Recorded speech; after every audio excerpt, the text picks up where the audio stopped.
Karina Juárez Morales es licenciada en Etnología, maestra en Ciencias Antropológicas y ambos grados son por la Escuela Nacional de Antropología e Historia, la ENA. Es estudiante de doctorado en el programa de Ciencias Antropológicas de la misma escuela, miembro del Círculo de Estudios de Subcultura Japonesa en México y corresponsable del Seminario Permanente Japón y los Imaginarios Transculturales. Ha participado en diferentes eventos académicos como ponente y conferencista. También ha colaborado en distintas publicaciones como miembro de dicho círculo y como parte del posgrado de Ciencias Antropológicas. Por su parte, Gabriel Mandujano Arrés es licenciado en Antropología Social por la Escuela Nacional de Antropología e Historia, la ENA. Estesista en la Maestría de Estudios de Asia y África con especialidad en Japón por el Colegio de México. Es miembro del Círculo de Estudios de Subcultura Japonesa en México y corresponsable del Seminario Permanente Japón y los Imaginarios Transculturales. También dirige el podcast Antropotaku, como parte de las actividades realizadas por el Círculo de Estudios. Sus temas de investigación son el análisis de narrativas, la cultura otaku y la teoría cinematográfica.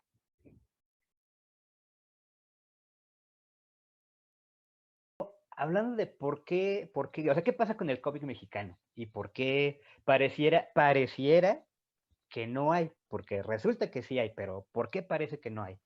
Y también hay que pensar, bueno, en 2015 me parece, ahí ustedes me corrigen, hubo en la Biblioteca Vasconcelos una exposición que hablaba sobre el cómic mexicano y el manga, que vinieron personalidades tanto de Japón como de México para hablar de este rollo. Y bueno, el asunto es que cuando se hablaba en México del cómic mexicano, pues regresábamos a esta época dorada del cómic, que decía, sí, claro, tenemos a Calimán, la familia Burrón, Memín Pinguín, X, los super sabios, etcétera, etcétera. Pero bueno, ok, eso fue en una época que ya para los jóvenes de hoy dirían que es la prehistoria. ¿Y, ¿y qué pasa? Bueno, el asunto es, el cómic no es solo este cómic, el librito que tenemos en nuestras manos. El cómic es una industria, la industria del cómic. Y si hablamos de la industria, y esto pues es la industria de lo que es en general, vamos a pensar el cómic como un objeto vendible, más allá de la narración, de lo que quiere decir, del autor, no, no, no. Es un objeto que se vende que alguien tiene que sacar para comer de vender ese objeto. Pero ¿qué pasa? ¿Por qué en algún punto México llegó a ser una potencia en cuanto a la creación de cómics? Aquí es donde les voy a tirar un poquito de historia, pero en forma de plática. No tienen que memorizar ni nombres ni fechas. Eso no. Porque pensamos que el cómic mexicano tiene su origen en la caricatura política que aparecía en los periódicos. Donde, eso sí, México, y si algo comparte con Japón, es esta como cultura monera. Es decir, agarro un lapicito y empiezo a dibujar monitos en los cuadernos, en el escritorio, en el pupitre, en donde sea, es como muy fácil para nosotros agarrar y hacer monitos. Entonces, esta tradición que algunos dicen, no me consta, y solo es como chisme así de boca a boca, que esto viene desde tiempos prehispánicos con la manufactura de códices, donde pues toda la historia y todos los textos no se escribían con letras, se hacían en los códices con dibujos. Yo te voy a poner un escenario y los personajes y haciendo tales o cuales actividades tú ya vas a entender qué pasó en ese momento. Que una guerra, una invasión, un desastre natural, no lo escribo con palabras, lo hago en dibujitos. Entonces, dicen que desde ahí viene nuestra tradición monera. Bueno, cuando el cómic empezó a aparecer en México ya como algo más importante, coincidió en tiempo con el proyecto de Vasconcelos de hacer que el país México tuviera un alto índice de alfabetización. El asunto es que tenemos como estas dos cosas de el plan que era uno que falla, pero por otra cosa externa funcionó. Y esto es, mientras en las escuelas querían que tú aprendieras a leer a base de golpes, y dices, no, pues ahora sí que la letra con sangre entra.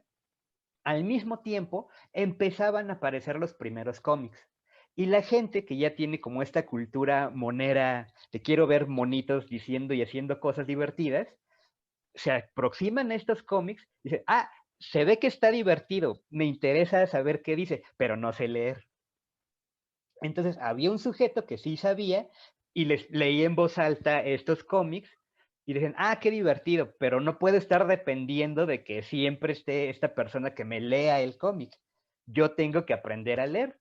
Entonces este proyecto que mientras en la escuela fue un fracaso, en la calle fue un éxito, porque la gente quería aprender a leer porque los cómics estaban ahí y la única forma de acercarse era con las letras, era leyendo.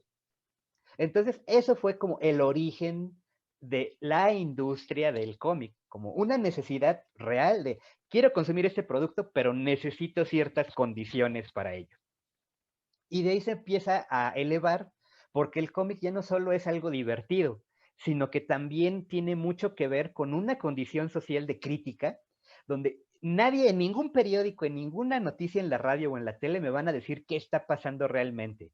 En cambio, el cómic, como es caricatura y la caricatura es sátira, y tal vez Karina por ahí luego nos actualice esto con los memes políticos, eh, el cómic se vuelve importante porque el cómic es el espacio donde yo sí puedo ver qué está pasando con mi sociedad. Lo que veo en las noticias no es real, pero el cómic sí puede decirte sin pelos en la lengua, la policía es corrupta, los gobernantes son corruptos, pero haciendo eso, como las tranzas son aquí, no solo son corruptos en abstracto. Entonces, ahí sí me interesa saber qué está pasando con mi México y estos cómics me están dando pistas de por dónde va la jugada. Empiezan a llegarnos, como por ahí de los 80s, 90s, los cómics americanos. Y hubo una época en donde tanto el cómic mexicano como el estadounidense estaban contándonos cosas. Pero justamente hablando de esta situación donde el cómic mexicano, que fue glorioso en los 50, 60, nos sigue contando exactamente las mismas historias en los 80, 90. Y de repente el público dice, bueno, sí, pero es el mismo chiste que llevas contándome 20, 30 años, ya me lo sé de memoria, y sí está bueno, pero ya dejó de ser gracioso. Y estas otras historias que dices, ok, esto es nuevo, como estas historias de Spider-Man, de los hombres X, ya no se asemejan a lo que el cómic mexicano nos estaba contando. Entonces, tal vez, o sea, sí, por malinchismo es un factor, pero también porque estas historias eran novedosas contra nuestra tradición. Entonces, pues la poca gente que lee y que lee cómics empieza a irse hacia esto nuevo. Es como, sí, sí, sí, me gusta el cómic, pero quiero otra cosa. Y pues empieza a decaer la industria del cómic mexicano porque no se supo actualizar, porque quería seguir vendiendo las mismas historias que son muy buenas, pero ya 40 años después ya pierden un poco esa emoción. Entonces, después de que el cómic estadounidense ya se afianza, y dices, ok, fueron como 80s, 90s y principios de los 2000s, esta nueva versión de los superhéroes. Pero llega un punto en donde también el cómic americano en México se estanca, porque es, ok, es Superman salvando el día, Batman salvando el día, Spider-Man salvando el día, ¿y qué más? Y también el mismo cómic americano empieza a caer un poco al grado, no me acuerdo el año exacto, pero por ahí de entre el 92 y 95 aparece este cómic de la muerte de Superman. Entonces fue un boom otra vez de los cómics, porque es, ok, o sea, los superhéroes también mueren, o sea, ese es un gran cambio en las historias, eso es saberse reinventar. Pasaron mil cosas y pues pasó ese boom de la muerte de Superman, pero el tiempo que el cómic americano seguía de bajada, llega el manga. Y el manga nos empieza a proponer otra serie de narrativas, otro tipo de historias, donde no es un superhéroe que va bien, va bien, va bien, va bien, un poquito mal, sigue bien y ya. Son historias donde los personajes se conflictúan, donde el final no es obvio, o donde los chistes ya no es una crítica social, como la cultura mexicana tenía esta tradición, son más como otro tipo de humor, otro tipo de chistes, o otro tipo de historias. Por ejemplo, de esos años que todavía por ahí de los 90 estaba una editorial que se llamaba Beat, que fue de las primeritas en traer manga ya traducido al español. Está este manga de X 1999, donde es una historia muy psicológica, donde, bueno, mil cosas, pero el protagonista tiene, digamos, como el poder mágico de concederle el deseo a la gente. Si lo que tú quieras, lo que más profundamente desees, te lo doy, con las consecuencias que eso implica. Y casualmente el setup de personajes era un montón de gentes con mil traumas, nadie estaba sano, mentalmente nadie estaba sano. Entonces sus deseos también eran como un poco retorcidos, pero el protagonista es de, tú quieres esto, te lo doy, y tú quieres esto, pero está en conflicto con lo que me pidió el anterior, te lo doy, pero ahí te resuelves con él. Al final era una cuestión de qué significa que yo desee, qué implica el desear y qué implica que yo me oponga a otra persona, o sea, que hay un otro frente a mí. Eso es algo que ni el cómic americano ni el cómic mexicano tenían en consideración, como decir, tú como persona tienes un otro enfrente y ese otro enfrente también tiene un deseo que puede que esté en oposición a ti. Entonces, esa narrativa de, oye, espera, sí, yo no soy yo en el mundo, hay otros en el mundo. ¿Y cómo interactúo yo con eso? Y esa misma idea la vemos en Evangelion. O sea, Shinji, que es el protagonista, todo el tiempo de, soy yo, soy yo, soy yo, hasta que dice, "Ah, pero hay otros. Y mi relación con otros me lastima, pero no puedo vivir en un mundo sin relacionarme. Entonces, ese tipo de narrativas eran súper novedosas para los 90s, 2000s. Entonces, de ahí viene ese interés por el manga, que las narrativas son otras. O sea, como industria, nos están ofreciendo un producto nuevo en las narrativas, no solo en el formato. ¿Y qué pasa en el caso del cómic mexicano? Bueno, por un lado, desaparecen las editoriales típicas mexicanas porque ya no vendían, pero se sigue intentando hacer cómics. Pero de las poquitas editoriales que todavía se aventaban, bueno, vamos a intentarlo de, tengo estas otras revistas que se venden y vamos a intentar con un cómic. Son cómics que sí son originales en cuanto es un autor mexicano vendiendo una historia nueva, pero en la gran mayoría de casos se veía que eran calcas o de historias americanas o de historias japonesas, incluso hasta en el estilo de dibujo hay muchos cómics mexicanos que parecen como manga. Entonces estás vendiendo las mismas cosas que ya nos están vendiendo otros mercados. Entonces, ese es un factor, que la industria mexicana no está ofreciendo algo nuevo, más bien está como queriendo agarrarse de los éxitos de otros mercados.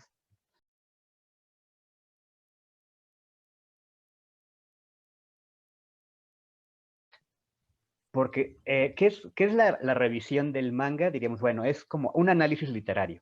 Pero ¿de dónde viene esta tradición del análisis literario? ¿Qué es?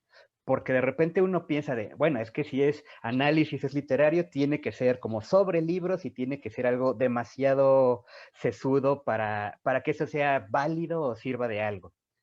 Pero en realidad si vemos como la historia de qué es pues el análisis literario, eso viene como de algo muy reciente, que es esta fundación del Estado-Nación en Francia, donde la literatura, como lo conocemos actualmente, es esta cosa que sirve para validar al Estado-Nación, en este caso a Francia. Decir, bueno, somos un cuerpo de escritores que vamos a escribir algo que va a glorificar este pasado de nuestra nación y solo lo que escribimos, eso es la literatura. Y eso es lo que hay que analizar porque vamos a estar revisando la historia y solo es este pedacito muy chiquito de literatura.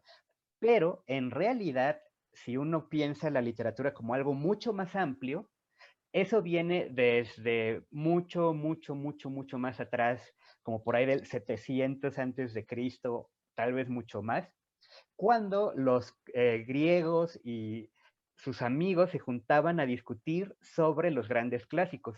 Decían, es que tal autor de hace 600 años me puso esta obra, por ejemplo, hablemos de la Ilíada de Homero, y tal palabra dice un verbo que ya no se usaba en ese momento.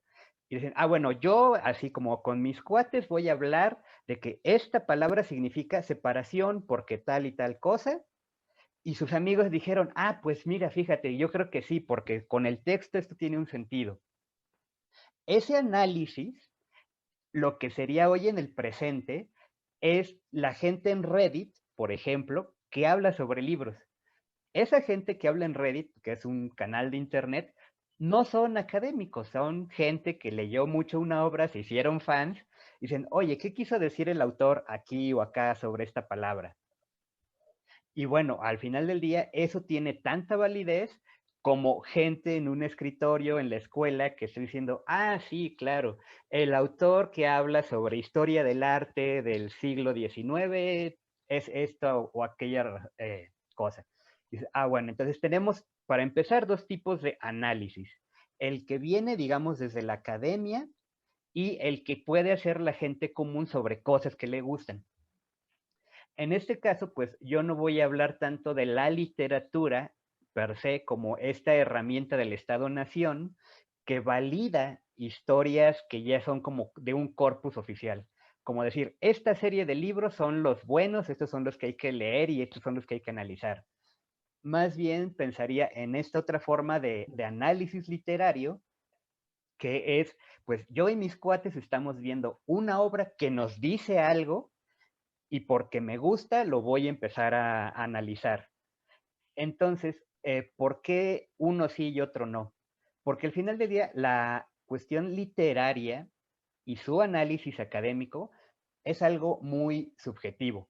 Por ejemplo, antes de entrar sobre lo que es el manga, existe una forma de arte que se llama shunga.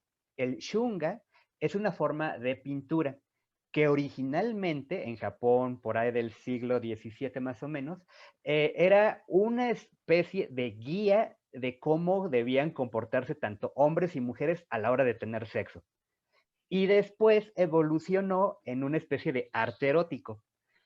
Y esta historia del arte, pues durante mucho tiempo el shunga era como considerado algo despreciable, que decía, no, no, no, esto no puede ser académico, no puede ser considerado arte, solo son un montón de dibujitos pornográficos. Pero pues la gente de historia del arte que le entró de lleno a este análisis de este arte shunga, dijo, no, miren, aquí podemos ver tal y tal y tal cosa, y si podemos hacer el análisis histórico contextual, podemos ver tal y tal cosa. Finalmente, la academia aceptó de, ah, ok, tienen razón, el shunga siempre sí va a ser arte docto, digamos. Y entró, pero ¿de qué depende eso? Básicamente de que un grupo de gente que ya está en la academia diga, pues fíjate que sí, sí me gustó lo que dijiste, te doy chance. Y si no te doy chance, pues no, no es digno de ser llamado o arte o literatura o la cosa oficial que quieras. Entonces, ¿por qué revisar el manga? A lo mejor ahorita en este presente, de este lado del mundo, cuando uno dice manga, dice, ah, bueno, pues sí, son monitos chinos, no nos están contando gran cosa, pero pues sí, hay estudios literarios que se basan en el manga como un objeto literario. Pero ¿esto de qué depende? ¿O por qué sí funcionó? Bueno, ante este boom de lo que fue tanto el anime como el manga de Japón hacia el mundo, la gente se empieza a dar cuenta que el manga está proponiendo otro tipo de historias. Por ejemplo, cuando hablamos del cómic americano, nos estamos diciendo, ah, bueno, el cómic americano casi todo, en su mayoría en 70s, 80s, 90s, se trata más como de superhéroes y de cosas de mucha ficción. Y en cambio, el cómic, bueno, si el cómic japonés, alias manga, más bien se trata como de hablar de historias de gente común haciendo cosas comunes. Sí también tienen sus versiones de superhéroes o cosas de mucha fantasía conocida como shonen, que es como estas historias dirigidas a los jóvenes, donde claro, lo que interesa es ver golpes y acción y explosiones. Pero también están estas otras historias más adultas, digamos, el género seinen, que es como adultos que no quieren ya ver eso, quieren como entender pues, cosas de la vida, como por qué los problemas son así, o enfrentar otros problemas que son los que la gente común tiene que enfrentar. Y eso empieza a decir, bueno, esto sí me está contando algo. Y este algo que me está contando, como que sí, esto sí me interesa. O sea, quiero saber cómo la gente, por ejemplo, enfrenta la muerte de un ser querido o cómo enfrentar la depresión. Eso sí me interesa. Y eso es lo que empieza a pegar. Por supuesto, el manga no solo es eso, también trae un montón más de cosas. Y a diferencia de México, donde pues tenemos un poco esta tradición de la caricatura, donde el cómic mexicano, pensándolo un poco en sus años dorados, más bien es como sí hacemos una crítica social o sí podemos hablar como de cosas de la vida normal, pensando por ejemplo en la familia Burrón, pero está este tono de humor donde en algún punto es absurdo. Y estos mangas dicen, no, no, no, o sea, la vida real no es solo gracioso y absurdo, sino también hay que centrarnos en lo que nos está pasando. En ese sentido es cuando el análisis ya se vuelve algo importante y hay muchos teóricos que empiezan a analizar el manga por dos razones. Una, por la narrativa, o sea, la historia como tal, qué nos cuenta la historia, y el otro es, el manga es un híbrido entre literatura y cine. Podríamos decir que los mangas son una especie de storyboard. El storyboard es cuando uno está haciendo una película, imaginarse cuadro por cuadro cómo se va a contar la película. O sea, vamos a ver solo el hombro de alguien, o vamos a ver un carro completo, o solo vamos a ver el pie pisando el acelerador. Esas son las escenas, esas se dibujan. Y el manga, pues prácticamente es eso, como un storyboard. Entonces también se puede analizar desde una forma cinematográfica. Y sobre estudios de cine, Japón también ha desarrollado mucha teoría cinematográfica. A su vez, la teoría cinematográfica en el mundo, pues es algo muy reconocido y aceptado. Entonces, ¿por qué revisar el manga o por qué es digno de análisis? Pues básicamente lo reduzco a dos cosas.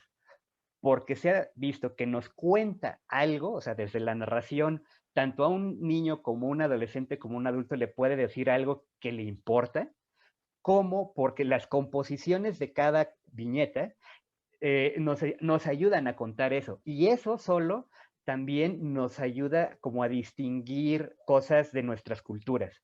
Por ejemplo, nosotros tenemos la convención de que si tú tienes un personaje en una sola viñeta, en un cuadro, y está mirando hacia allá y tiene mucho aire de este lado, significa que está viendo al futuro. Pero en Japón es al revés. Si tú tienes un personaje en una viñeta viendo así, pero el aire lo tiene de este lado, significa que está viendo al pasado. La composición es la misma, pero el sentido es distinto.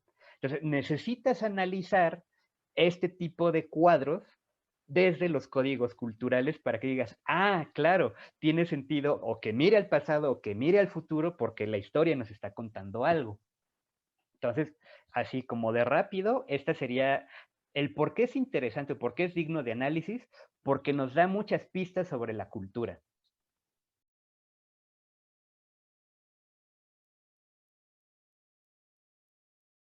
Me viene a la mente un ejemplo muy curioso de alguien que no es académico, pero se volvió súper académico en su forma de hacer análisis, hablando del cine. Esta persona sería Francis Truffaut, un francés como por ahí de mediados del siglo XX, que llegó a compartir con Alfred Hitchcock varios puntos de vista. Bueno, pero la historia con él es que de chavo, Francis Truffaut se hizo cineasta viendo películas. Él cuando era chavo se saltaba clases, iba a la Cineteca Francesa y veía toda la cartelera. Así, toda la semana veía películas como desquiciado y veía películas, todo el tiempo, todo el tiempo. Entonces, en un corto periodo de tiempo ya había visto más de 400 películas y de repente dice, claro, ya he visto tantas que el paso natural es yo empezar a hacerlas.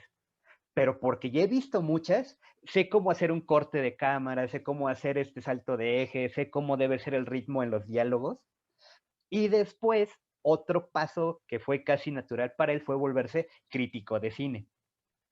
Pero ya cuando se hace crítico, no es como me gusta o no me gusta, hay una serie de criterios técnicos que yo domino porque ya tengo un trasfondo de más de 1000 películas que he visto y he analizado yo en mi mente, que me hacen decir si esto está bien o mal ejecutado. Ahí es cuando ya se vuelve más teórico, más académico, pero su origen fue siendo no académico. Digámoslo así, en español a lo mejor cuando uno dice otaku, solo se imagina que es ese aficionado a anime y manga, pero la palabra en japonés tiene el sentido de ser aficionado a. Entonces, por ejemplo, en este caso, Truffaut era un otaku de las películas, que veía muchas, muchas, muchas películas. O sea, él veía lo que todos nosotros juntos vería en un mes, así en un día. Bueno, exagero, pero sí que veía una gran cantidad de películas. Y eso fue lo que le dio esa autoridad de luego él ser académico. Entonces sí, también como, ¿quién es la academia?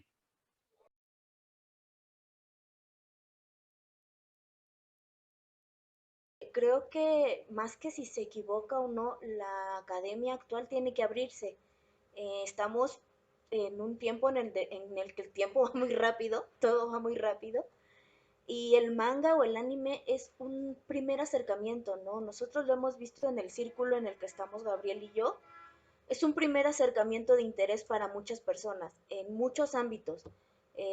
Y están las tesis de prueba, no son en humanidades, sino en otras ramas también, que estas tesis son como el primer paso que dan las personas a decirle a la academia, oigan, hay otros materiales de análisis que se pueden incluir, que se deben incluir, ¿no? Que deben de estar presentes.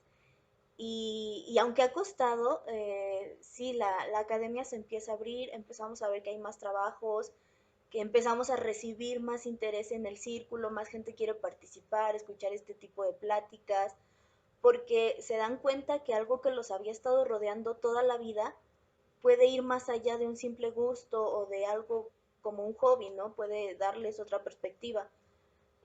Bueno, en antropología, antes estaba un libro, bueno, todavía está, el libro del crisantemo y la espada de Ruth Benedict, que este libro se escribe más o menos como un manual de las costumbres y los ideales japoneses, ¿no? Entonces es un primer acercamiento, digamos, para los antropólogos de cómo es la sociedad japonesa o los ideales de la sociedad japonesa. Ese libro se escribió en su momento con unas finalidades y con unos usos específicos, y ahora lo que tenemos es el manga, ¿no? Que también nos puede dar como esa perspectiva. Como dice Gabo, sí tienen mucho de ficción, pero también tienen algo que es cultural, que te puede decir, ah, la cultura japonesa hace esto, ¿no? Incluso si tú tienes interés por la comida, ves los platillos y dices, ah, ok, así es el ramen. O si tu interés es por la televisión japonesa, quizá también ahí ves un poco de los programas que están allá. Es simplemente como buscar ese acercamiento, ¿no? No solamente es algo que los chavos leen y ya, o que leemos y vemos porque está en la tele o porque nos llegó. Tiene algo y también se ha visto mucho con el boom que todo esto ha tenido, ¿no? Tanto así que la embajada o a nivel económico, a nivel político, pues están viendo cómo trabajar, ¿no? Cómo incluimos a esta comunidad que dice Gabo de los otakus, que serían los fans, en México serían los fans de lo japonés, cómo lo incluimos de forma política, cómo le sacamos provecho de cierta forma, ¿no? Y si ellos lo ven, creo que la academia también poco a poco se ha ido abriendo y lo ha estado viendo, ¿no?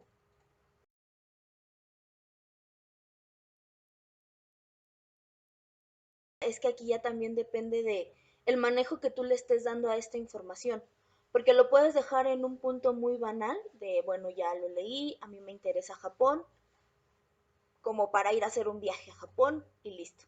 O te puedes profundizar más y hacer todo un análisis técnico como el que nos estaba presentando Gabriel hace rato, de irte a la historia de Japón, empezar a ver la historia del manga, empezar a dar tus argumentos a ese profesor tan cerrado y decirle, bueno, así como está en México y así como está el interés de lo mexicano, es que lo mexicano y lo japonés en algún momento cultural van a tener algo en común.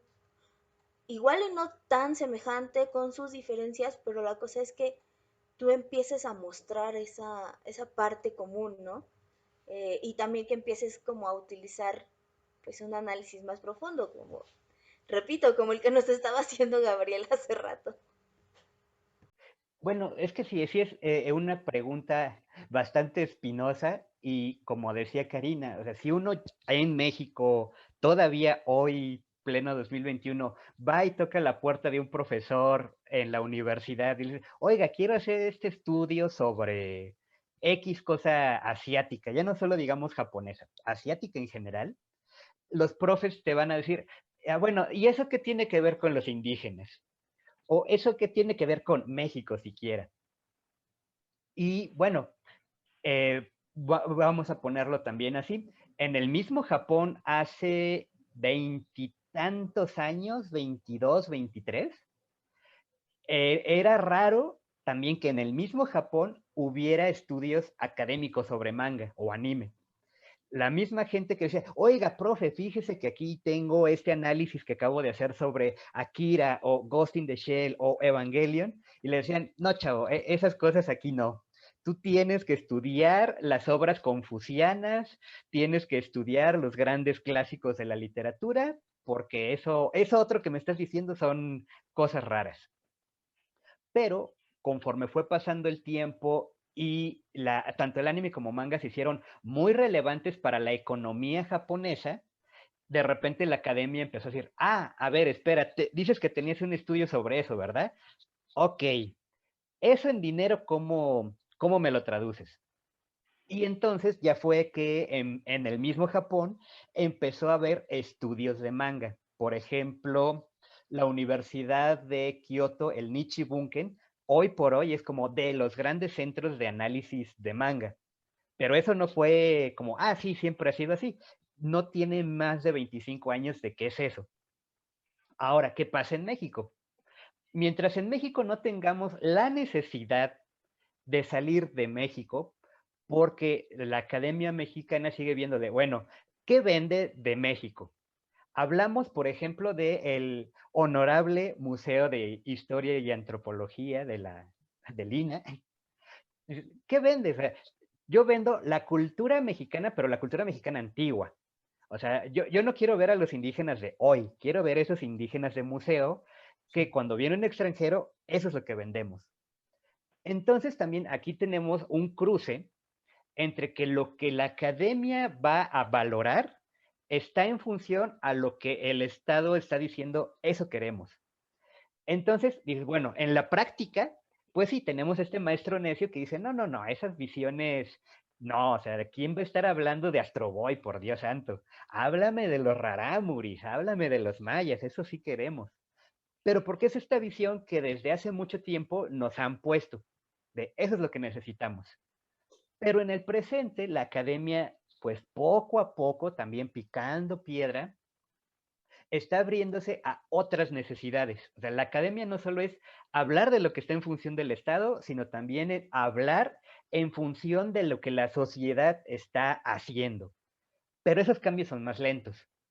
Entonces es real. Hoy por hoy, como le pasaba a Karina, ella va y habla de alguna cosa y dice, no, pues como que no me interesa. Pero por 10 profes que te dicen que no, va a haber uno que dice, tal vez no está tan loca tu idea, tal vez puede ser interesante. Y ahí es donde poquito a poco vamos construyendo este nuevo cuerpo académico que puede hablar de anime, manga, doramas coreanos, telenovelas afganistanas. Todo este cuerpo empieza apenas a entrar. Entonces no es como, ya mañana ya les llegó el estudio de Asia y África. Lo vamos a construir. Y tal vez en 20 años, cuando veamos esta plática, es de, ahí todavía estaban hablando de esa prehistoria. Hoy México ya es esa potencia de cultura de hobbies, de otakus. Ok, ok. ¿Cuánto tiempo llevas trabajando así, Karina? Pues yo desde que empecé a hacer mi tesis de licenciatura, que fue 2015, 2014, cuando lancé la idea en la ENA, en ese entonces había una sola tesis en la ENA que hablaba de manga y anime y era una tesis del 2009. Después ya empezaron a aparecer más, pero sí, en ese momento a mí todos me decían, es que eso ni es antropología, o sea, deberías buscarte otra carrera.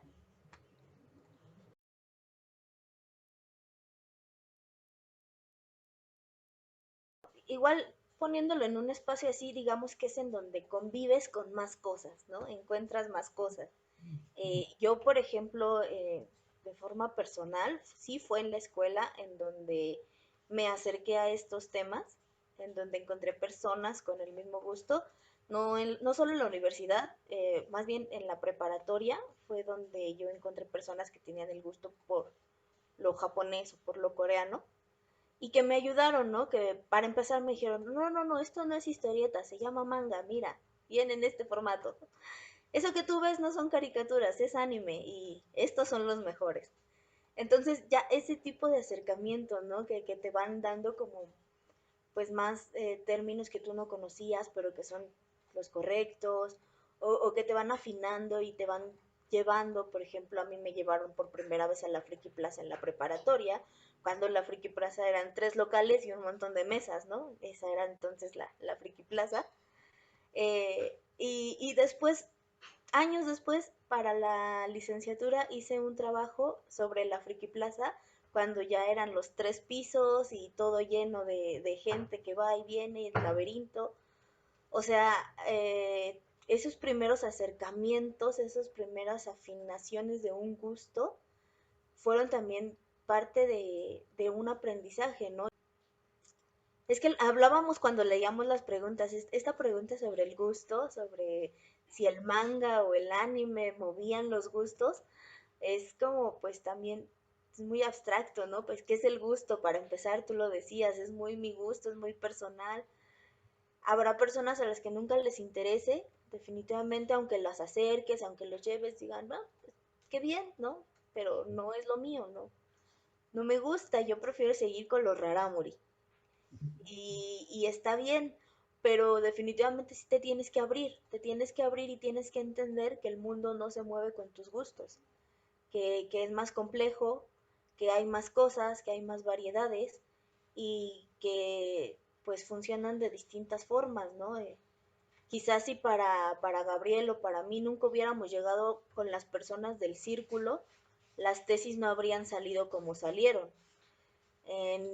Aunque tuviéramos ese gusto, no se habría educado de la forma en la que se educó para ahora ser parte de un círculo de academia, ¿no? No estaríamos haciendo posgrados basados en eso también.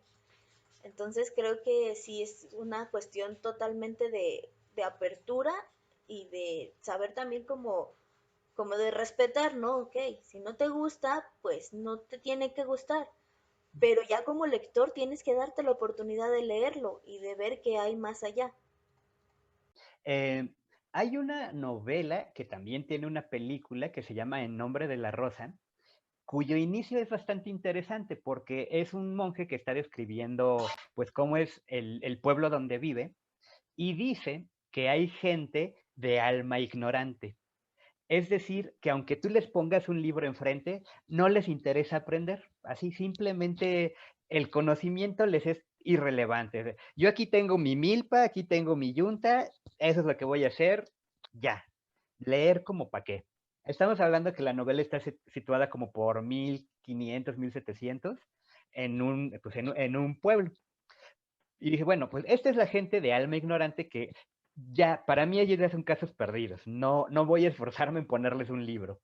A pesar de que, pues aquí al ladito tenemos una gran biblioteca. Entonces, la película ya se desarrolla en un asesinato que ocurrió en una biblioteca. Bueno, esto va a colación justamente por esas cuestiones del gusto, donde, bueno, bueno, hicimos un artículo relativamente hace poco donde hablábamos de una cosa que se llama el capital cultural, una cosa que maneja Bourdieu, que ahorita yo espero Karina nos meta un poquito más de detalles, pero básicamente, ¿qué es esta cosa del capital cultural? Digamos que es como este fenómeno, un círculo virtuoso, que entre más sabes, empiezas como a ser más ávido de saber más. Y el que más sabe es el que dicta lo que es bueno y lo que no. Por ejemplo, en el caso de los animes, esos otakus de élite, es de, tú dices que eres otaku, mira, debes de saber tal y tal título para que te tome en serio. Si no sabes eso, no eres otaku de verdad. Entonces también el gusto, sí es algo que uno trae. Y también es totalmente válido que habrá gente que no le interese más allá de lo poquito que sabe. O sea, hay que aceptarlo. Aún en las escuelas habrá gente de alma ignorante. Pero esos casos dices, bueno, por lo menos lo que sepas, apréndetelo bien. Pero la otra gente que es ávida de aprender más cosas y que es, a ver, me dijiste que esto se llama dorama, me dijiste que esto se llama anime, me dijiste que esto se llama X cosa, platícame más. Ahí es donde realmente tendríamos que enfocar esfuerzos.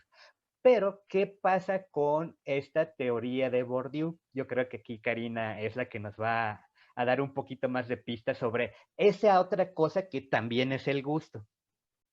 Bueno, supongo que Gabriela lo que se refiere es como esta apropiación, ¿no? Que la planteamos en el artículo que escribimos.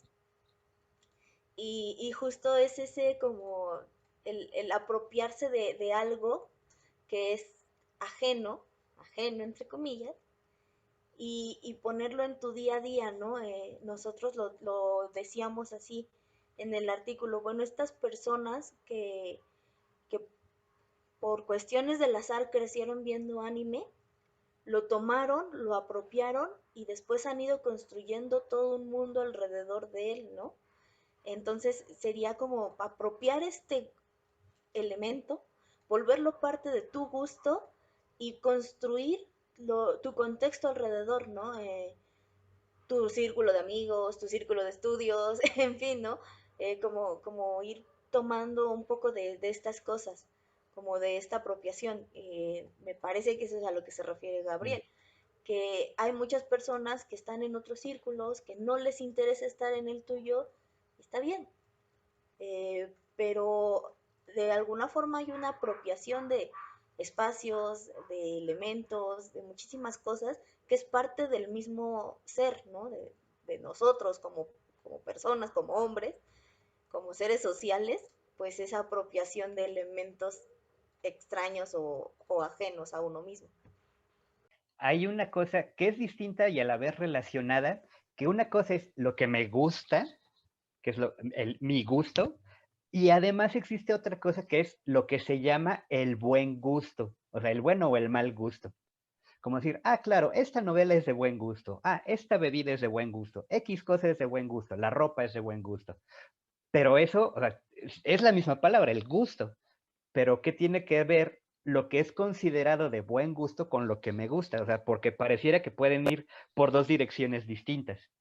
O sea, puede ser que a mí me guste algo que es considerado de mal gusto, pero entonces, ¿qué es ese gusto? O sea, no lo que a mí me gusta, sino el gusto como social. Sí, sí, sí. Y tiene mucho que ver con esto de decir que algo me gusta o no me gusta, porque también puede ser que el gusto personal esté influenciado por aspectos sociales externos. Vamos a aterrizarlo en algo muy cotidiano, que tal vez no debería decirlo porque son estudiantes de prepa, pero en algún futuro va a ocurrir. Los estudiantes de prepa, en calidad de que aún no lo conocen, si uno le diera una cerveza, dirían, sabe feo, no. O sea, es un sabor amargo que muy chico, muy joven, dirías, no me gusta, mejor dame un refresco. Pero la sociedad te está diciendo que la cerveza sabe bien. Entonces, poco a poco, pues le vas agarrando el gusto, porque es de buen gusto tomar cerveza, no acabar tirado en el piso, solo tomar cerveza así como una, dos. Y Pero, además es como de adultos, ¿no? exacto. Sí, o Ujú. sea, es de buen gusto que un adulto tome cerveza, es de mal gusto que un menor tome cerveza. Entonces, ya desde ahí estamos hablando de que hay un gusto que no es el propio, sino esta construcción social, que a lo mejor ahí luego Karina nos va a hablar un poquito más de eso, porque eso sí tiene que ver con la teoría así como un poco más dura. Pero bueno, regresando a esta cuestión, puede ser que lo que a mí me gusta es lo que la gente dice que debe gustarme. Por ejemplo, ¿qué hace a la música popular, o sea, pop, ser popular? Es la que la mayoría escucha. Es como, sí, claro, puedo estar escuchando 3, 4 canciones de Billie Eilish de corrido, pero si me pones un jazz asincopado que dura los 15 minutos que durarían las 3 canciones de ella, diría, no, ese jazz como que no, me molesta el oído, no me gusta. Pero porque socialmente, o sea, aunque se considera el jazz de buen gusto, se considera también que hay ciertos tipos de jazz, no cualquiera. El jazz improvisado es de mal gusto. Entonces, a lo mejor mi gusto está mediado por otra cosa de la cual yo no tengo injerencia. Entonces, si yo digo que me gusta tal o cual cosa, es porque es la que tengo acceso más fácil. Entonces, puede ser que tu gusto esté determinado por tus condiciones sociales. Entonces, justamente ahí sí estoy totalmente de acuerdo. La escuela debería ser este lugar donde te voy a acercar cosas que normalmente no tendrían por qué estar en tu medio. Si te gusta o no, eso ya es otra cosa, pero te debo de ofrecer la posibilidad de que sepas que hay cosas fuera de tu mundo, aunque lo normal va a ser que te guste lo que conoces, porque también hay una preconcepción de qué es de buen gusto. Y por ejemplo, mucho del anime y manga en el presente como que ya está cambiando, pero hace 10 y tantos años, cuando nosotros empezábamos con esto, todavía era considerado de mal gusto, porque no formaba parte de ese mainstream. Creo que este ejemplo que pone Gabo del gusto y del mal gusto, de lo actual, creo que es un ejemplo muy claro que va al punto de, bueno, hay gustos para todos, independientemente de ser bueno o malo, hay diversidad de gustos y también son temporales, ¿no? Igual yo me acuerdo que cuando yo entré a la ENA, a la universidad, tenía una sola amiga a la que también le gustaban estos monos chinos. Y me acuerdo que teníamos que irnos a un jardín en la pantallita chiquita de nuestro celular a ver anime o a ver telenovelas coreanas en nuestro rato libre. Y ahora ya que estoy en el posgrado, de repente, cuando estábamos en presencial, entras a la sala de cómputo y en sus ratos libres la gente ahí viendo anime, así en la pantalla grande, los dramas coreanos también, todos con sus playeras de manga o de algún anime y dices, sí, claro, es que esto va cambiando, antes esto era raro, antes te decían, ay, estos monos chinos, ¿no?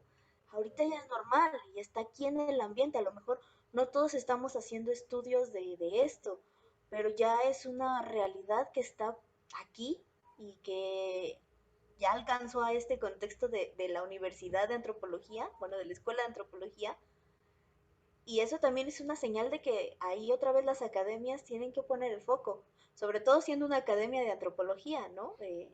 Tienes que abrirte, o sea, tu misma comunidad te está diciendo que algo está cambiando, que no puedes seguir siendo tan estricto.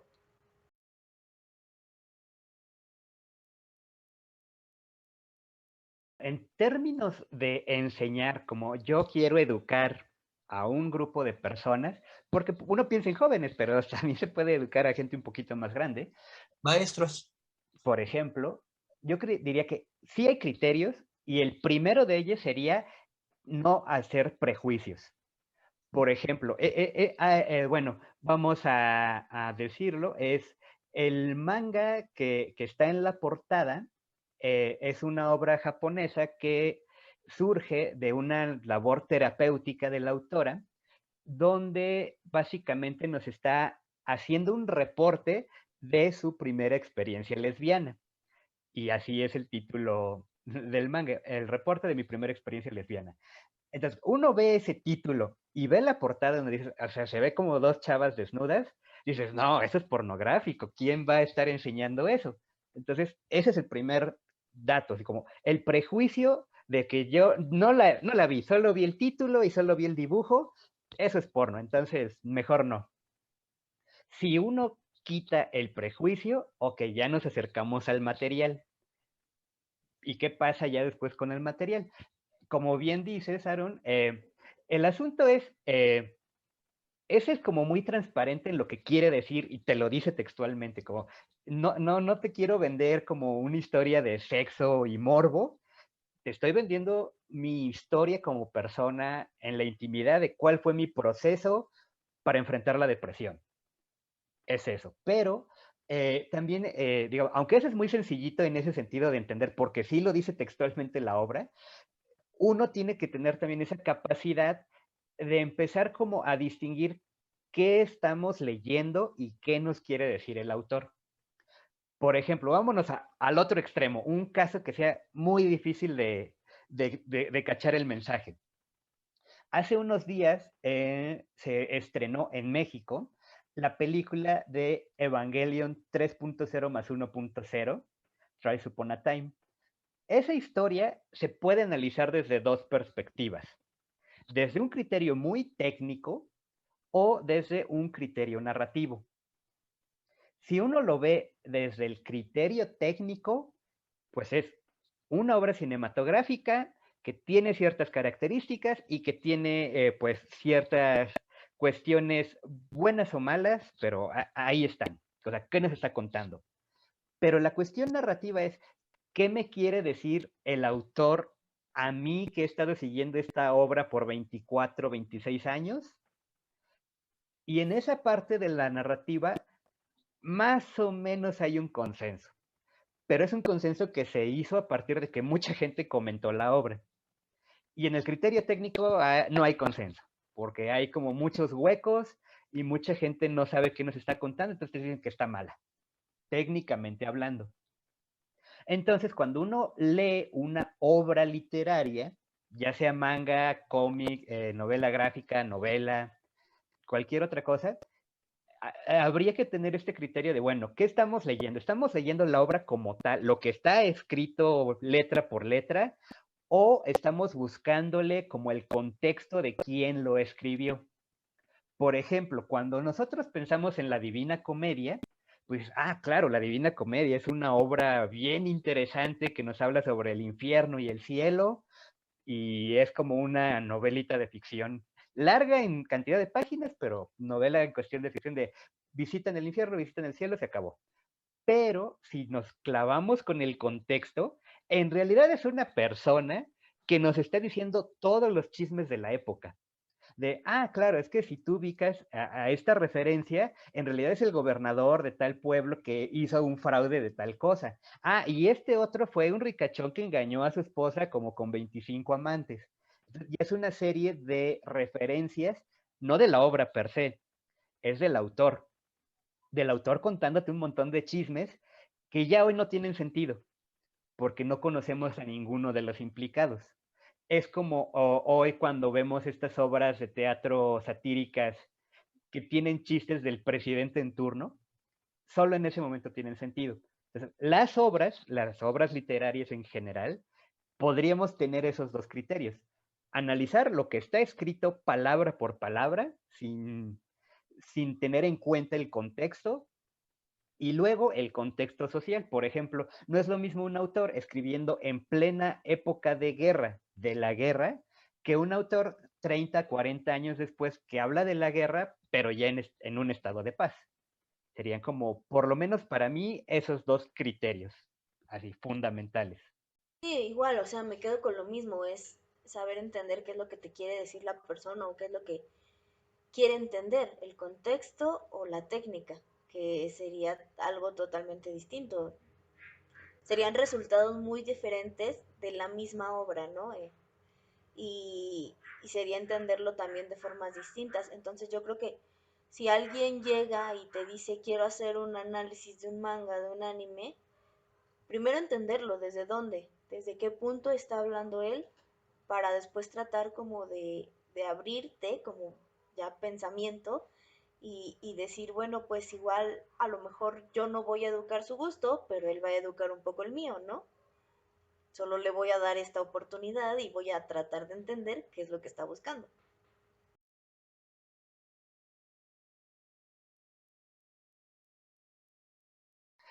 Muchos de los autores que hacen cómics mexicanos hoy carecen de disciplina. O sea, tú puedes ver que publican un número uno y ese número uno lo puedes ver en convenciones, en un par de puestitos de revistas, incluso publicados en internet, pero ya no hay un número dos.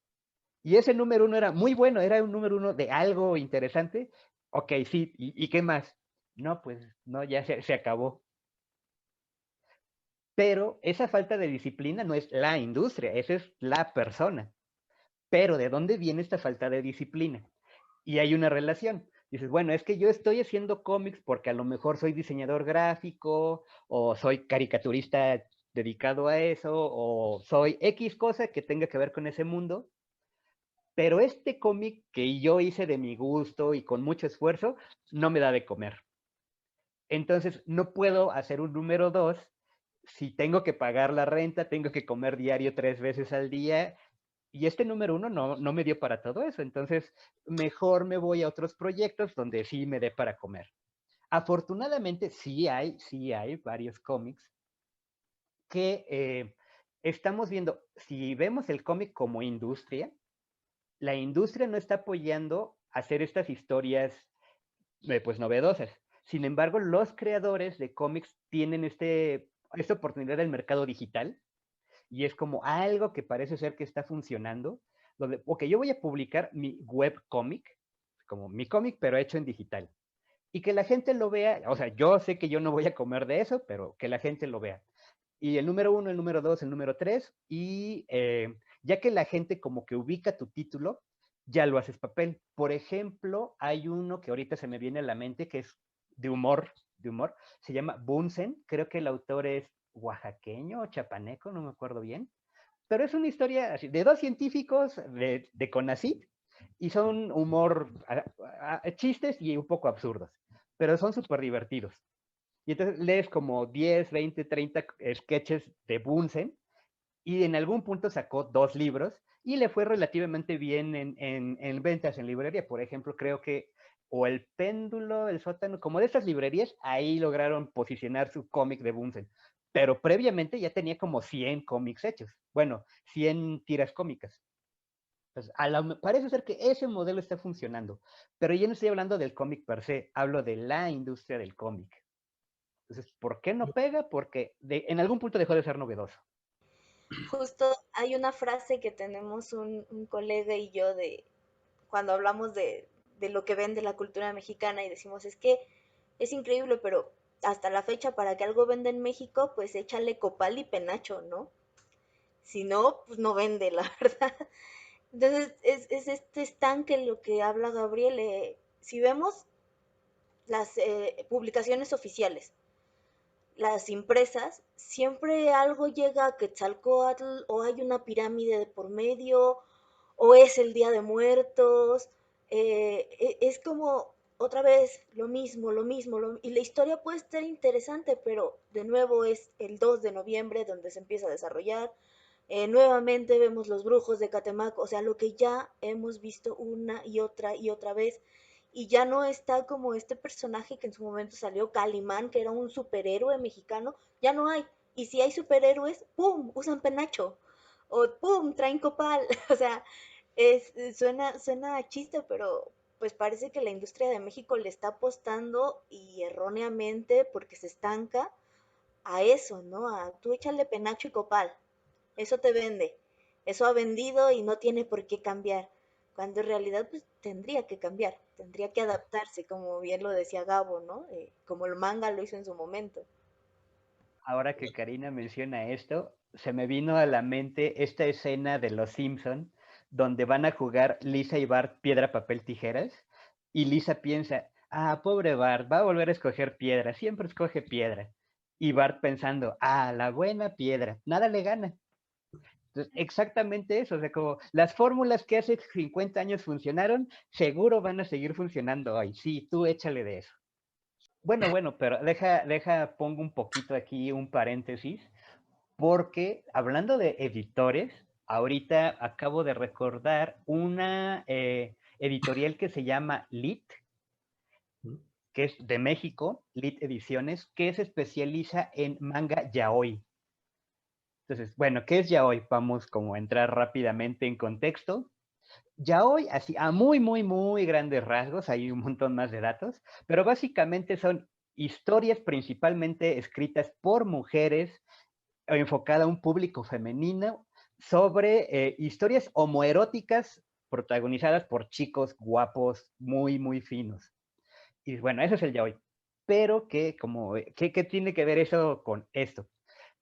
El yaoi ha llegado a México para cumplir el propósito de llenar un nicho de mercado, que es las chavas, así como entre 12, 13 años y más, para arriba, hasta veintitantos, pero hay una cuestión que es, bueno, existe la industria del porno, y dices, no, pues porno hay, pero para aventar para arriba. Pero ¿qué cumple el yaoi? El yaoi tiene este componente como de fantasía de cómo las mujeres creen que es el sexo. y se alimenta de otras mujeres que dicen, ah, yo no he tenido sexo, pero de acuerdo a este cómic debería ser así. Y ya haciendo como este análisis un poquito más meta, es como las relaciones de poder de hombre-mujer, cómo se traspasan a esta figura que son los hombres, porque es como el objeto de la fantasía es que los hombres también pueden ser sujetos a las relaciones pasivo-activas dentro de la pareja. Entonces las mujeres lo que es, bueno, o sea, no me interesa el sexo per se, lo que me interesa es ver cómo se relacionarían los hombres desde un código femenino. Y ahí sí hay un espectro súper amplio de, bueno, hay historias de yaoi donde todo es rosa y solo el beso es la última página o que se tomen de la mano.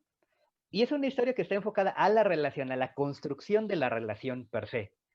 Y hay otros cómics que sí es como página 2, ya hay sexo puro y duro, pero incluso dentro del sexo no se trata de explícitamente ver genitales, sino como esta fantasía idílica de que son dos cuerpos estéticamente perfectos, no hay sudor, las posiciones son como, dirías, son irreales desde la física normal, pero no se trata de eso, se trata de llenar una fantasía que yo, lectora de 12 años, como así me imagino que sería el sexo y ya lo estoy viendo. Entonces, como yo no sé nada y nadie me dice nada y yo no me atrevo a preguntar, pues aquí lo estoy leyendo. Entonces, de alguna forma, como que están satisfaciendo una necesidad que tienen. Pero esa es una cosa. Si vemos la historia del yaoi, nos está llevando por un lado totalmente diferente, que tiene mucho que ver con estas necesidades de mercado. En Japón, por ahí de los 60, 70, el manga ya estaba súper afianzado y las historias ya estaban muy, muy bien establecidas. Esto que llamamos el shonen, o sea, estas historias como tipo Saint Seiya, Dragon Ball, Supercampeones, donde son hombres haciendo cosas, resolviendo cosas y salvando el mundo. Y cuando una mujer quería escribir una historia, decía, no, tú no sabes nada, eres mujer, ¿tú qué le puedes contar a la gente? Y la industria del manga se cerró a que hubiera autoras. Entonces las autoras dicen, bueno, si la industria que ya existe oficialmente no me apoya, pues yo voy a hacer mi propia industria. Un poco, bueno, aquí la comparación es transparente, pero el capítulo 1 de Futurama con Bender nos da la referencia de, no me van a aceptar, entonces yo haré mi propia industria de manga, con juegos de azar y mujerzuelas. Esa sería la cita exacta. Pero aquí en vez de mujerzuelas será con hombrezuelos.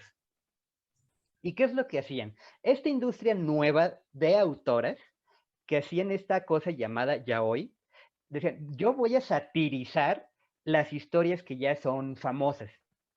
Es decir, bueno, pues si están estos hombres que son muy machos y que hacen todo y que salvan el día, yo les voy a dar un nuevo código, o sea, una nueva interpretación y voy a mostrar su lado femenino. Y eso no lo estoy haciendo porque quiera vender sexo. Lo que quiero en realidad es satirizar lo que ya es considerado el mainstream. O sea, es como una forma de oposición a lo que ya se hacía anteriormente. Entonces, muchas mujeres empiezan a consumir esas historias, sí, en parte porque pues es divertido fantasear con estos hombres musculosos, pero finamente dibujados, pero también porque es una oposición a lo que es el mainstream. Es como, bueno, es que yo mujer son 500 historias dirigidas a hombre y 5 dirigidas a mujeres. O sea, no es que no haya, sí siempre ha habido, pero eran muy poquitas. Entonces las mujeres dicen, este mercado es nuevo y me dice algo que todo lo que hay actualmente no me decía. Entonces también el consumo de estas historias también es un poco revolucionario. Entonces, esto llega a otros países, llega a México, y también tiene un poquito al inicio esta sensación de que las mujeres dicen, pues es que yo quiero pues saber qué pasa con el sexo, pero no voy a comprar una revista como Playboy, voy a pues, que alguien me diga. Y estas revistas dicen, bueno, de todo este mundo de historias que hay, esta es una opción que no se ha explorado antes. Entonces vamos a intentarlo y les vamos a contar esto a este nicho de mercado que son las chicas. Adicionalmente que hay una industria, también hay un mercado en internet gigantesco. pero tiene un poco este sentido, como es una cuestión, no es porno, o sea, el porno es otra cosa. Si quieren hablar de porno, hay un género que se llama hentai, eso sí es porno. Pero el yaoi más bien tiene esta función como de llenar un hueco que es la fantasía femenina y hablar de historias desde un código femenino. Entonces, es otra cosa y que tiene la necesidad de socialmente llenar una explicación que no se da. Entonces, también como una oportunidad para las escuelas, decir, bueno, es que hablar de la sexualidad no es hablar de sexo, también es hablar un poco como de qué pasa con las relaciones de poder hombre-mujer, hombre-hombre, mujer-mujer.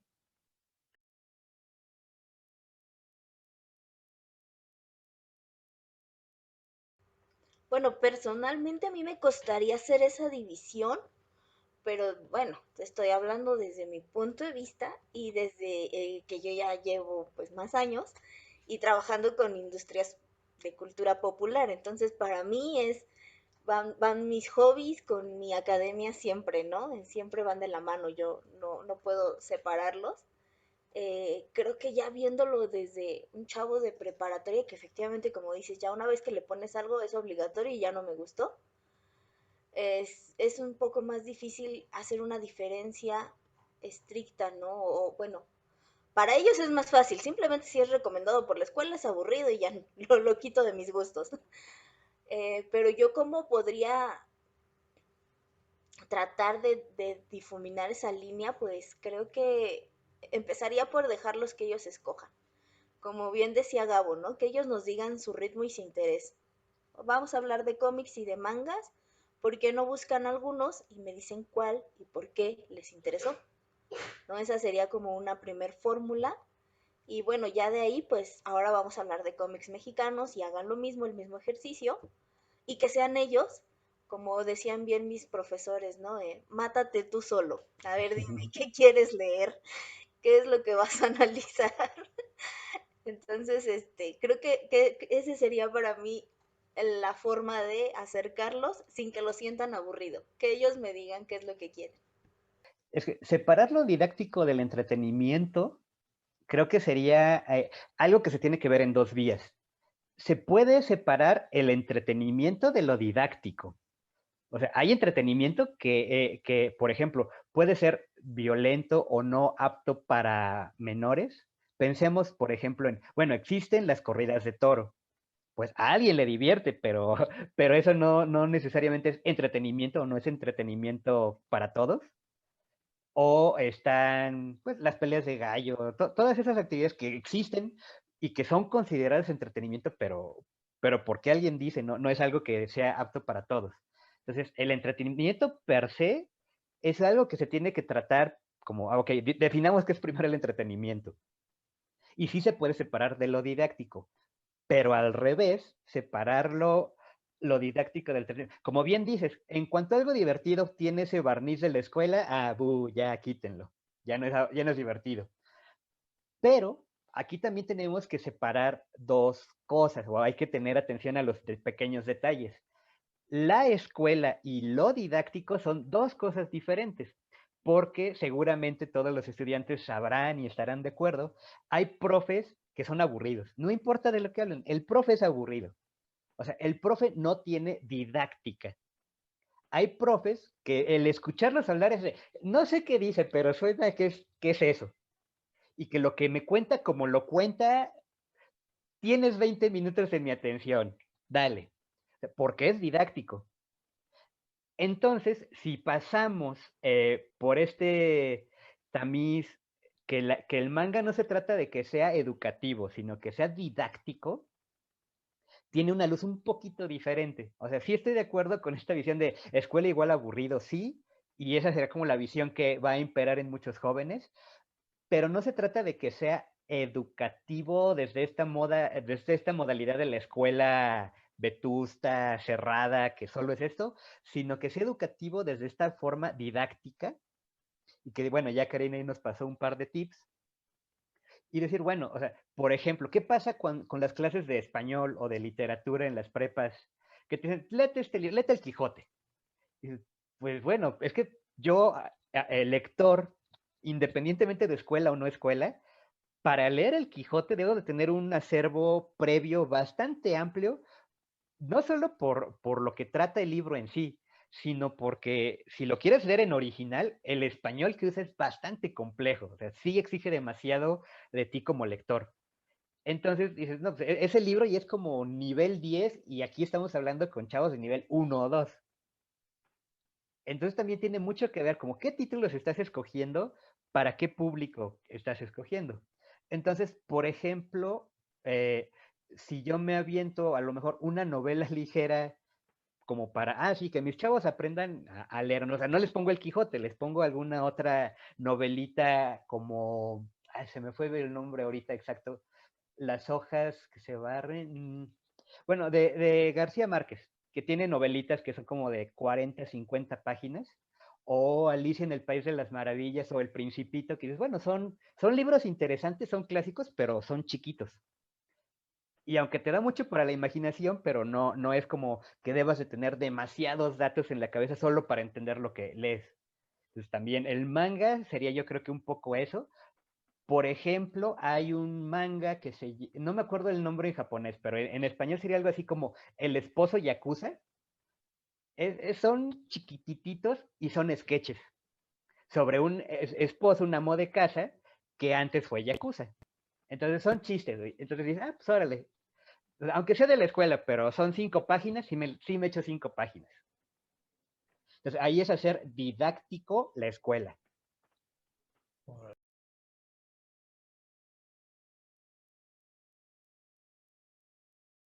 Bueno, yo voy a decir dos que son clásicos básicos y además pensando en chavos de preparatoria, que sería Death Note y Elfen Lied, perdón por mi pronunciación, pero creo que son historias básicas que atraen, saben atraer, porque tienen todo un drama que se va desarrollando e incluso en algún momento los chicos empiezan a reflejarse en los personajes y al mismo tiempo les empiezan a meter un poco de historia, ¿no? De los dioses, de Japón, de como estas creencias. Entonces sería como, digo, esos dos títulos para mí serían como los básicos y con los que puedes empezar a atraer a las personas a decirles, oigan, miren, hay otra cultura, es esta y vamos a hablar de ella en historia, ¿no? Por ejemplo, o en sociales, de ese tipo de historias se prestan para esas materias. No sé, Gabo, otras dos.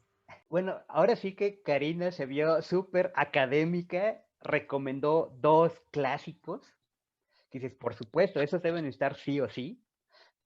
Y bueno, justamente ya había reflexionado un poco sobre esta pregunta y pues me costó trabajo pensar en títulos porque eh, estamos pensando que si estamos recomendándosela a chavos del 2021 y un poco como estas personas que dicen, no, Calimán en mis tiempos era la neta, y yo voy a decir, no, Dragon Ball Z y Saint Seiya en mis tiempos era la neta, o Evangelion en el 95 era la neta. Bueno, sí, pero esas obras no le van a decir lo mismo a los chavos de hoy.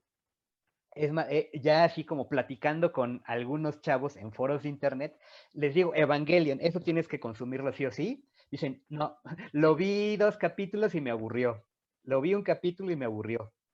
Entonces, pues se corre el riesgo de que si yo les recomiendo como estos grandes títulos que de la academia diría, la academia otaku recomienda lo siguiente, puede ser que cuando lo lean dicen, aburrido, no me dice nada, leí 5 páginas y no llegábamos a la carnita, me aburrió.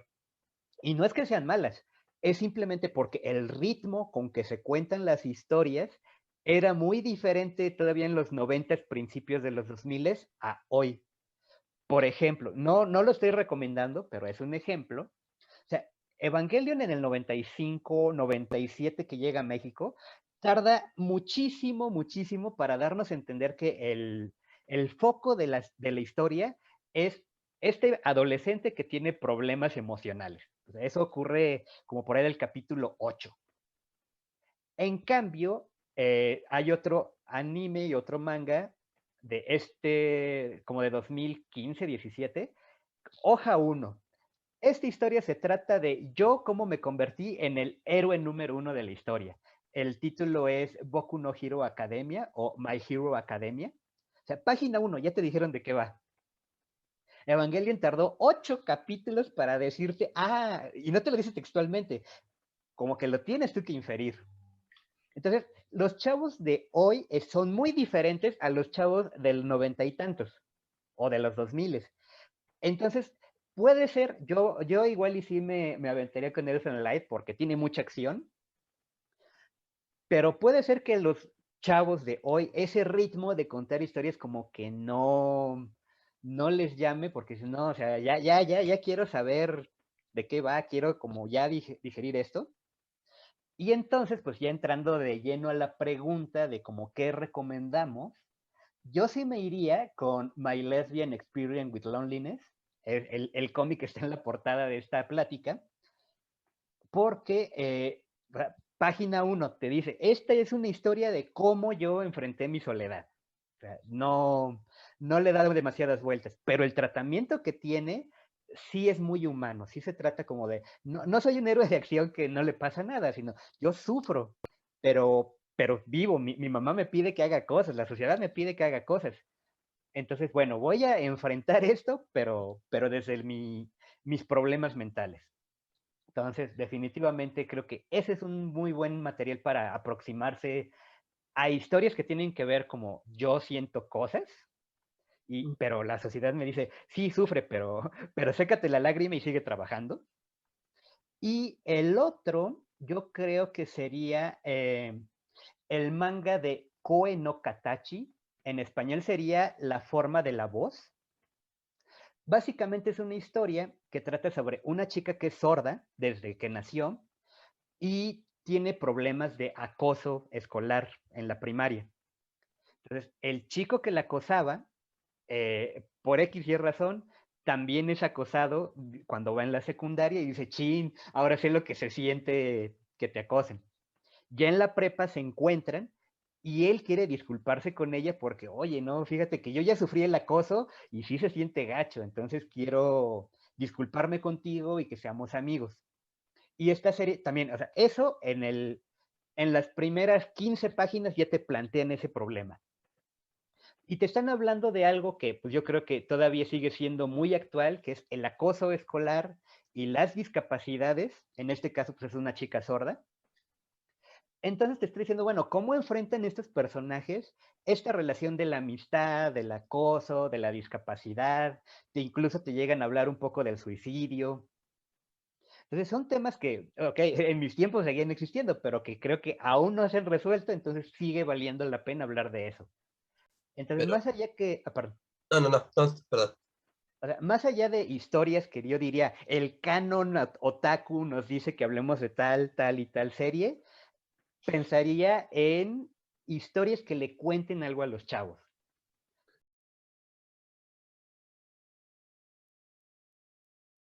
Así de rápido, a mí siempre me gustó mucho y esta sería como una recomendación, creo yo, como para gente que hoy día esté como entre los 20, 30 o que hayan trabajado de becarios, cualquiera de esas modalidades, sería el cómic de Bunsen.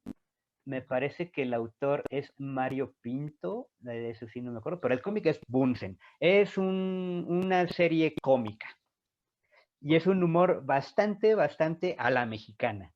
O sea, sí, se me hace muy bueno. Y pues, aunque sea así como por la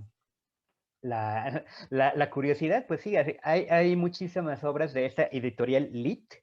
Por ejemplo, así rápidamente, uno es Mictlán, hablando de eso que decía Karina, de tú ponle copal, pero bueno, Lit también es como, sí se hacen cosas y es una editorial en forma. Pues ahí van dos. Si nos vemos muy noventeros, Buba, Buba, así, Buba. Ok.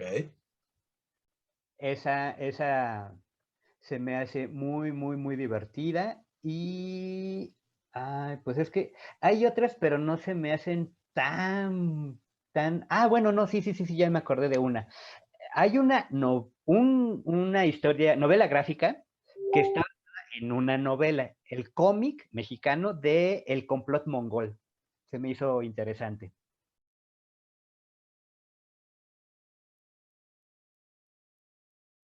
A ver, Karina, por favor, comercial. Por los memes. Tenemos una página en Facebook que es del círculo en el que trabajamos, el Círculo de Estudios sobre Subcultura Japonesa. Ahí tenemos eventos, bueno, promocionamos los eventos que hacemos, tenemos un seminario permanente en donde justamente nosotros como círculo estamos interesados en darle una voz a todos, académicos y público en general. Entonces, este seminario, su dinámica es que las personas presenten sus trabajos, ya sean ellos investigadores o ya sean público, para tener una conversación entre ambas perspectivas, ¿no? Que se encuentren y que dialoguen. Ese es nuestro trabajo como círculo, acercar las dos visiones, ¿no? Y tenemos, bueno, en esta página pues ponemos muchísimos memes porque justamente hemos visto que es una fórmula actual en la que las personas se van a interesar por lo que haces.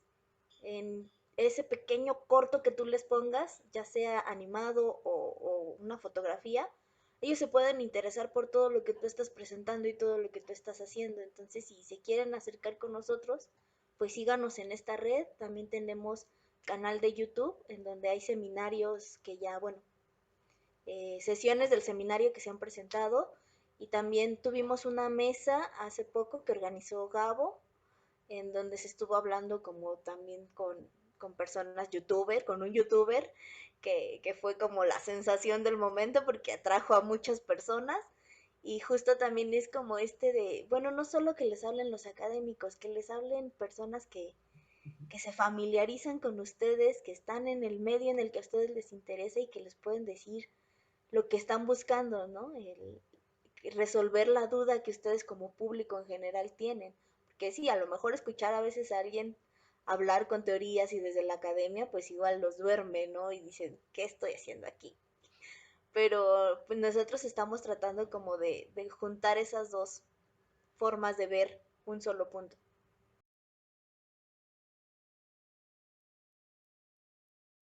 Y bueno, les tengo una pregunta a los dos. Primero, sobre un trabajo que recién yo leí, que se llama Oyasumi Pum Pum, que traducido es Buenas noches Pum Pum. Y bueno, quería saber su opinión, si es que lo leyeron. Bueno, por mí, yo al menos ahí vi como se reflejaba al menos una parte de la niñez de todos, la inocencia que teníamos, e incluso en el trabajo visual que tiene. También si lo analizas, incluso puedes notar cómo ese niño que eras antes, fue absorbido ya por tu edad, ¿no? Porque ya llegas a la adultez o a la adolescencia. Y bueno, yo quería saber su opinión de alguno de los dos sobre ese trabajo. ¿Qué opinan o cómo les hizo sentir, ¿no? Incluso la crudeza que tiene el manga en cierto punto. Bueno, hablando específicamente de Oyasumi Pum Pum, me parece que es una fórmula interesante la que usan en este trabajo, como de voy a plantear problemas de adulto muy rudos en alguien joven, como que pareciera que se trata como broma, pero en realidad está hablando de cosas muy fuertes. No sé si has visto ahorita el anime de, ¿cómo se llama? Uramichi Onisan, que básicamente es como un poco esta idea de Oyasumi Pum Pum, pero el protagonista ya es adulto.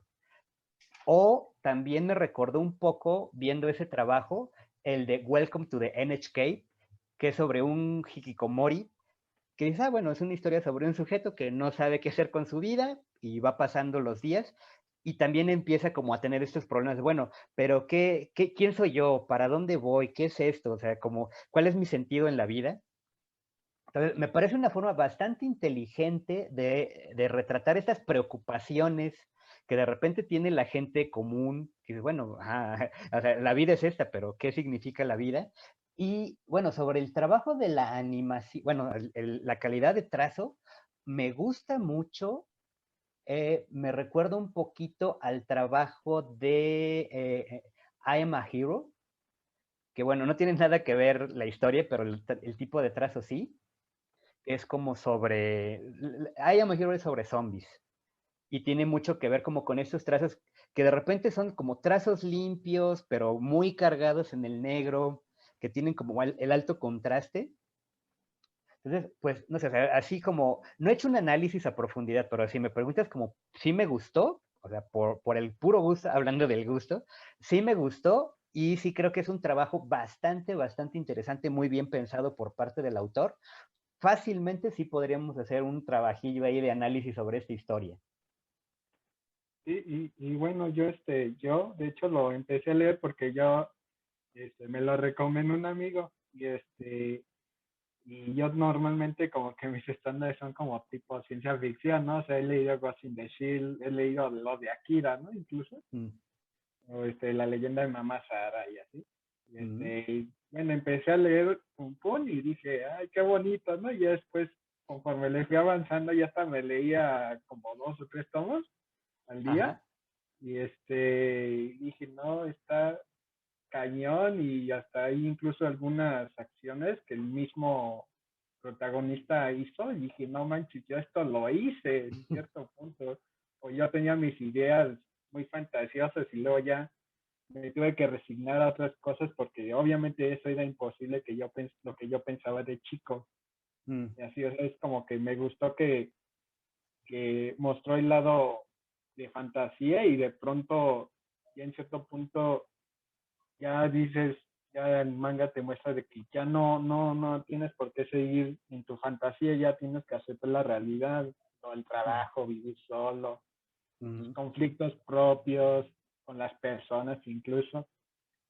Pues yo creo que esta recomendación que hace Aldo, o bueno, este interés que tiene Aldo, nos va como llevando al punto de toda esta plática porque él nos está diciendo qué le gustaría leer, ¿no? De anime y de manga. Entonces aquí está la respuesta más clara a qué debe incluir tu acervo, esto, porque es lo que a ellos les está interesando, ¿no? Quizás cuando Gabriel o cuando yo estábamos en la preparatoria, eran otros momentos, eran otras situaciones y otros los intereses. Y queríamos ver algo que no fuera tan apegado a la realidad. Pero hoy en día la generación actual nos está diciendo que queremos vernos reflejados en los personajes.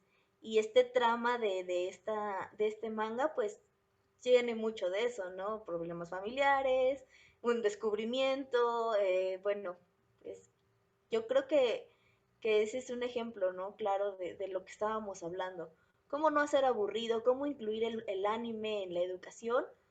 Pues es esto, vamos a ver qué es lo que ellos quieren leer, qué es lo que, cuáles son sus intereses, para qué están dispuestos a abrir su mente, ¿no? Entonces vamos a ver eso, analizar Mm. como ya lo hace Gabo, tanto de la técnica del dibujo como de lo que están diciendo las narrativas, pero pues si es lo que les interesa, pues vamos a entrarle, ¿no?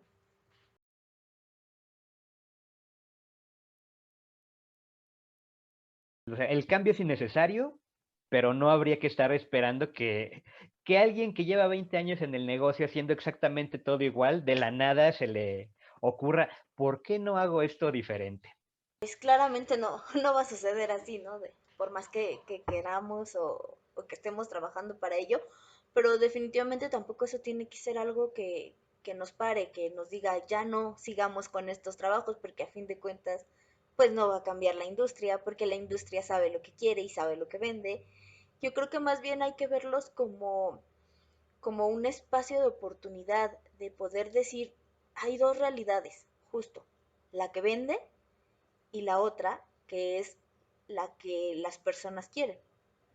No, no vamos a cambiar, no tenemos el dinero para cambiar la industria. Ellos van a seguir vendiendo lo que les funcione. Digo, es como si simplemente ahorita le dijéramos a México, ya no vendas el Chavo del Ocho. Se acabó, por favor, ya que en Argentina ya no lo sigan pasando. Pues Televisa va a decir, no, pues es que Argentina es mi mercado y ahí lo voy a seguir colocando. Eso es lo que los argentinos quieren.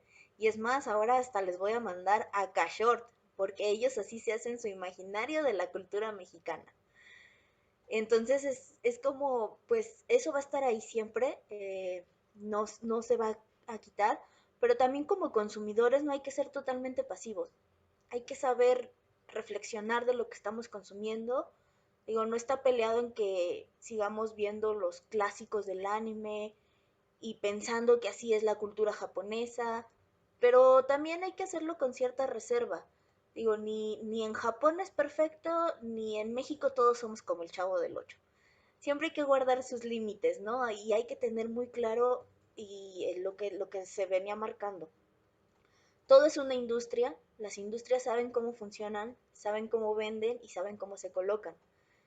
Entonces, como consumidores, tengamos eso claro para seguir consumiendo y seguir consumiendo de forma, o más bien con calidad, que no tiene nada que ver con qué tipo de trabajos o con el gusto, no. Pero una forma de consumo de calidad es ponte en tu papel y deja la industria en su papel, analízala, también critícale y exígele cosas, ¿no? Yo creo que cerraría yo con eso.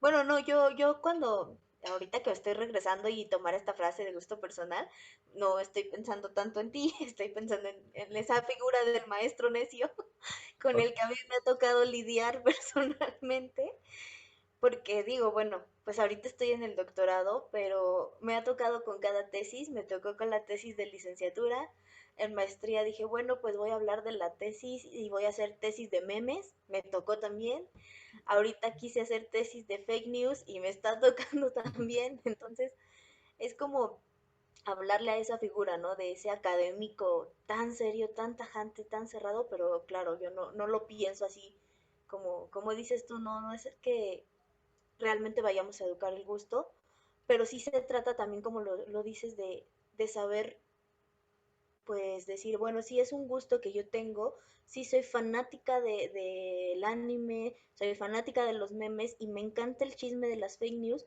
pero tengo que justificarlo de alguna forma. No solo decir, bueno, pues porque a mí me gustan, uy, hay un montón de gente a la que le gusta y me quiere escuchar hablar de esto. Tiene que haber una justificación. Y para esto te vas a ayudar y escudar en las teorías. Y hasta los clásicos van a salir en estas teorías. No, creo que ese es el chiste de hacer estudios a profundidad. Que tú demuestres que hay una teoría que te respalda en lo que estás diciendo, en lo que es tu gusto, pero que también es válido en un análisis. A mí me gusta mucho platicar de esto, como dices tú, es coincidir con otras personas en cosas que se tienen que discutir, que se tienen que hablar, y es también aproximar a quienes no se atreven a discutirlo, a decir, bueno, ven, hay espacios, hablemoslo, eh, no voy a decir que transformemos la academia, pero sí empezamos a picar piedra, ¿no? A decirle, oye, aquí estoy, aquí estamos, y somos varios, somos muchos y necesitamos también hablar de otras cosas.